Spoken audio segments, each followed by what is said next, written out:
இது கால்ல கொடுத்து வாங்கவே மாட்டான். இவன் பாட்டு வேலை செய்வான். அதாவது அவன் பாட்டு வேலை இவன் பாட்டு காட்டுற மாதிரி இருக்கும். லிசன்.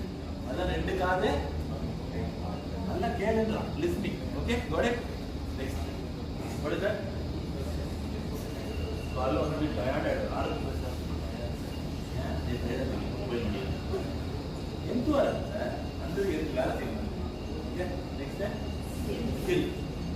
யூசுவலி நம்ம வந்து நிறைய விஷயம் சொல்றோம். அதுக்கு இன்னும் ட்ரெயின் வரலாம். யாராவது நிறைய விஷயம் எடுத்துங்க. என்ன ப்ளஸ் எடுத்து. ஓகே நெக்ஸ்ட் மணி சார் உங்க கடைக்கு வர கஸ்டமர் நீங்க ஆஸ்பெக்ட் சார். ஒருத்தர் காசு இருக்கும். இன்னொருத்தர் அத்தாரிட்டி இருக்கும். ஒருத்தர் தேவை இருக்கும். அப்பா அம்மா பொண்ணு வராங்க. காசு யார்கிட்ட இருக்கும்? அப்பா கிட்ட. அத்தாரிட்டி யார்கிட்ட இருக்கும்? அம்மா கிட்ட. பட்டு சொல்றாங்க பத்தியா உலகமே தெரியுது. பெண் இதுல அத்தாரிட்டி இருக்குது. வெளியில கிளாப் பண்ணுங்க. அத்தாரிட்டி நீர் யார்கிட்ட இருக்குது?